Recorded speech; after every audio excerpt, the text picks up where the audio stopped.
नमस्कार को प्रणाम। आदरणीय भाई साहब अंकुर बादल जी, आदरणीय विजय त्रिपाठी जी, आदरणीय बलजीत जी भाई साहब एवं इस सभागार में उपस्थित सभी श्रीजनों को मेरा सादर प्रणाम। मैं जो अपनी बात यहाँ पर कम समय में रखने का प्रयास करूँगा वह दो पुस्तकों के मिश्रण में मैं अपनी बात रखूँगा। एक पुस्तक है आचार्य डॉक्टर विद्यानिवास मिश्र जी की पुस्तक हिंदू, हिंदुत्व और भारतीय संस्कृति, और दूसरी पुस्तक जो इस समय मेरे हाथ में है भारत के राष्ट्रत्व का आनंद प्रवाह, जो आदरणीय रंगा है। इसके संदर्भ में यह बात रखूंगा कि हिंदुत्व का जो भारतीय दर्शन है, भारतीय सनातन चिंतन है ये, और वर्तमान समय में जो इसकी चुनौतियां हैं जो हम विश्वविद्यालयों में, और जो आज जेन जी का बहुत ज्यादा आप बात सुनते हैं कि जेन जी तक हम कैसे इन बातों को लेके जाए। मतलब साहित्य में वो चीजें हैं, बातें लिखी गई है, पर उसका सरलीकरण कैसे हो, वो बातें जेन जी तक, नए शोधार्थियों तक, उन तक कैसे पहुंचे, उसके संदर्भ में, और जो बहुत सारे जो भ्रांतियां हैं उसको कैसे क्लियर किया जाए उस संदर्भ में मैं बात रखूंगा। सबसे पहले एक बात जो बहुत ज्यादा आजकल चलती है वो यह है कि एक सॉफ्ट हिंदुत्व है और एक हार्ड हिंदुत्व है, जबकि हिंदुत्व में ऐसा कुछ भी नहीं है। हिंदुत्व का सीधा सा अर्थ यह है हिंदू धन त्व, त्व मीन्स गुण। हिंदू होने का गुण क्या है?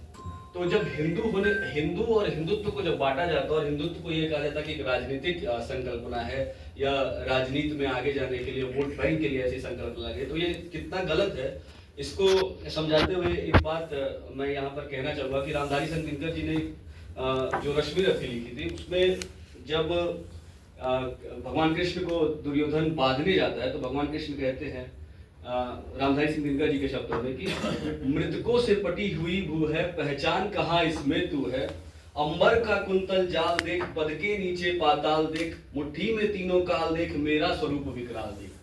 तो हिंदुत्व का दर्शन यह है कि वही कृष्ण जो प्रेम के रूप है, वही कृष्ण जो त्याग के रूप है, सेवा के रूप है, वही जब अन्याय देखते हैं, जब उनके ये कहने पर कि पांडवों का पूरा राज्य न दे, सिर्फ 5 गांव ही दे दे, उतने पर भी जब दुर्योधन यह कहता है कि मैं सुई के नो के बराबर भी भूमि नहीं दूंगा, तब वो कृष्ण अपना विकराल रूप दिखाते हैं। तो हिंदुत्व का दर्शन समग्र है। हिंदुत्व का दर्शन जो है वो हिंदू होने के गुण के साथ साथ हिंदू होने के लिए अगर हमारे ऊपर कोई आक्षेप लगता है, अगर हमारे ऊपर कोई आरोप लगता है, तो उसको किस तरह से हम अपने आप को उसको डिफेंड करें और कैसे हम अपनी संस्कृति को बताएं, इसके रूप में भी है। फिर जो पुस्तक है डॉक्टर विद्यानिवास मिश्र जी की, उसके पुस्तक के परिचय में सर कार्यवाह जी, डॉक्टर कृष्ण गोपाल जी लिखते हैं कि हिंदुत्व का जो पहली समझ होती है वो बच्चे को उसके पालने में ही दे दी जाती है। जब बच्चा आता है तो उसको पहली समझ ये दी जाती है कि चंदा आपके मामा है, गाय आपकी माता है।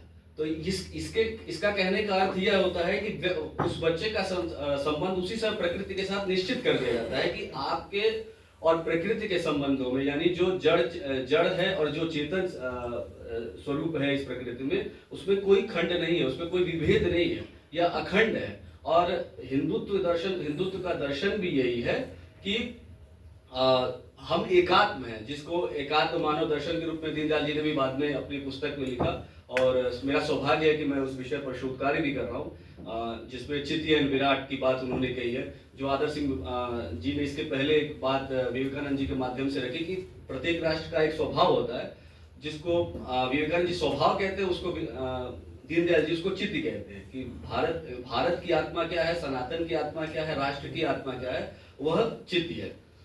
इसके बाद चुनौतियों के संदर्भ में यह बात कहना चाहूंगा कि एक बात यह है कि 1787 में अमेरिकी संविधान आया, जिसमें अमेरिकी वासी ये कहते हैं कि प्रत्येक जो व्यक्ति है इस देश का, वो सभी समान है। वह यह बात तो कहते हैं, और वो स्वयं ब्रिटेन से इसलिए अलग हुए थे क्योंकि उनको प्रतिनिधित्व नहीं मिला था। तो उन्होंने कहा कि जिस देश के पार्लियामेंट में हमें प्रतिनिधित्व नहीं मिलता है तो हम अपना एक अलग देश बनाएंगे, अलग संविधान बनाएंगे।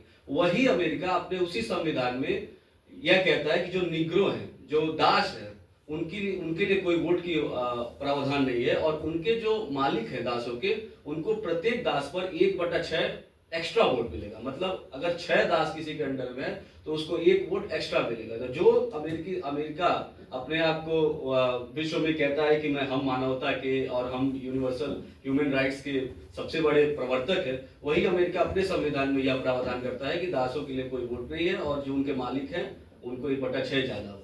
तो वह वेस्ट, वह अमेरिका या ऐसे लोग जिन्होंने हमें सिखाने का प्रयास किया, हमें बंधुत्व सिखाने का प्रयास किया, हमें समानता सिखाने का प्रयास किया, उनकी फिलॉसफी सिर्फ इस दिखावे की रही है। और ये बात तमाम माध्यमों से ये बताई जा चुकी है, जो इस पुस्तक में आप भारत के राष्ट्रत्व के अनंत प्रवाह और हिंदुत्व दर्शन की जो पुस्तक मैंने विद्यानिवास मिश्र जी की बताया, उस दोनों में आप इसका उल्लेख देख सकते हैं और समझ सकते हैं। अंत में मैं भारत के राष्ट्रत्व के अनंत प्रवाह के लास्ट इन लाइनों को बताना जरूर चाहूंगा, जिससे यह समझ आए कि हिंदुत्व दर्शन है क्या। इसमें यह है, भारत के लोगों की अनेक विशेषताओं में से एक यह है कि यहाँ के लोगों की पहचान, मूल्य, व्यवस्था, जीवन दृष्टि, जीवन आदर्श आदि में अति प्राचीन समय से एक सातत्य बना हुआ है, या कहिए जीवन एक अविरल प्रवाह के समान बह रहा है। इसके मार्ग में अनेक बाधाएं लाई गई, उन बाधाओं को चीर कर कभी उन्हें किनारे राह देते हुए यह प्रवाह सतत आगे बढ़ता ही गया। इनके छोटे छोटे अन्य बहाव इसमें आकर मिले, इनको अपने में समाकर समृद्ध होकर फिर भी अपनी विलक्षण पहचान बनाकर रखता हुआ समाज का यह जीवन प्रवाह बढ़ता रहा। इसलिए यह अति प्राचीन संस्कृति और सभ्यता है। आध्यात्मिक आधार यहाँ के जीवन और जीवन दृष्टि की विशेषता है। इसलिए यह एकात्म है, सर्वांगीण है, सर्व समावेशी है और वैश्विक है। वंदे मातरम। धन्यवाद भैया, आप सबने देख लिया। ये शोधार्थी हमारे परिषद के लिए एक मजबूत स्तंभ बन करके आ रहे हैं और आगे चल कर के भी हमारे लिए ये मजबूत स्तंभ बने रहेंगे और परिषद को और आगे बढ़ाने में अपनी सक्रिय भूमिका निर्वहन करेंगे। ये आप सबने देख लिया। सर्वे भवन्तु सुखिनः, सर्वे सन्तु निरामया, सर्वे भद्राणि पश्यन्तु मा कश्चित् दुःखभाग् भवेत्। हिंदुत्व एक समग्र चिंतन है। जितने वक्तव्य आपके सामने हुए हैं, सब में एक नई चीज, एक शाश्वत सत्य सब आप सबके सामने उपस्थित हुआ है। आगे भी इसी तरह से वक्तव्य होते रहेंगे।